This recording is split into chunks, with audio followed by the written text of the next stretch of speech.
अस्सलामुअलैकुम दोस्तों, आज 12 जनवरी 2026 दिन मंडे यानी सोमवार है। दोस्तों, आप जानते हैं कि ख़त्म बुखारी का असल मकसद क्या है? क्या यह फूल निछावर करने का दिन है, या तस्वीरें बनाने और तालियां बजाने का, या फिर कुछ और? वह दिन जब लोग इतना रोएं कि बेहोश हो जाएं।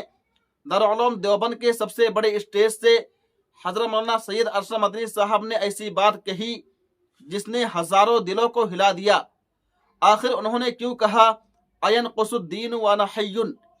यह वीडियो आखिर तक ज़रूर देखिए और इस वीडियो को ज़्यादा से ज़्यादा शेयर कीजिए, ज़्यादा से ज़्यादा लोगों तक पहुँचाइए, क्योंकि ये बात सिर्फ ख़त्म बुखारी की नहीं है, हम सब की है। दारुल उलूम देवबंद के हालिया जलसे इनामी में एक ऐसा खिताब हुआ जिसने अहले दिल को झिझोड़ कर रख दिया।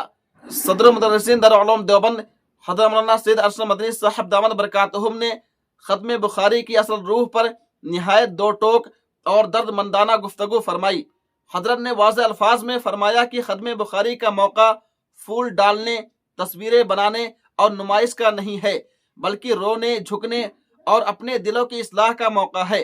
उन्होंने माजी के मनाजिर को याद करते हुए कहा कि इसी दरसगाह में उन्होंने ऐसे ख़त्म बुखारी देखे हैं जहाँ तलबा और हाज़रीन पर ऐसी रिक़्क़त तारी हो जाती थी कि लोग शिद्दत गिरिया से बेहोश हो जाते थे और उन्हें सहारा देकर कमरों तक ले जाना पड़ता था।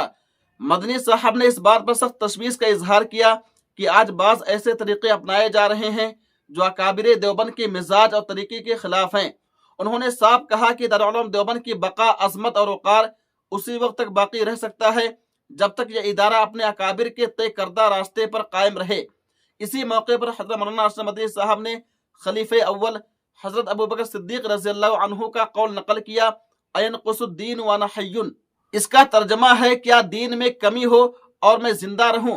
और फिर इंतहाई दर्द भरे अंदाज में फरमाया, मैं भी यही कहता हूं कि अगर दारुल उलूम अकाबिर की राह से हट जाए और मैं जिंदा रहूं तो फिर मुझे जीने का कोई हक नहीं है। नाज़रीन किराम, ये खिताब महज एक तकरीर नहीं था, बल्कि एक वाज़ेह पैगाम था कि इल्म हदीस की अजमत, इखलास, खशियत और इत्तिबाए असलाब से जिंदा रहती है, न कि ज़ाहिरी नुमाइश से। दारुल उलूम देवबंद का यह पैगाम हर मदरसा, हर तालिब इल्म और हर जिम्मेदार शख्स के लिए है कि अकाबिर का रास्ता ही बका का रास्ता है। अल्लाह ताला हमें सही समझ अता फरमाए, अकाबिर के तरीके को समझने की और उस पर चलने की तौफीक अता फरमाए। आमीन या रब्बल आलमीन। दोस्तों, आप इस वीडियो के बारे में, इस खबर के बारे में और मदनी साहब के इस बयान के मुतालिक क्या कहना चाहते हैं, कमेंट बॉक्स में जाकर के अपनी राय जरूर दीजिए। तब तक आप हमें इजाजत दीजिए। अल्लाह हाफिज, अपना ख्याल रखिएगा।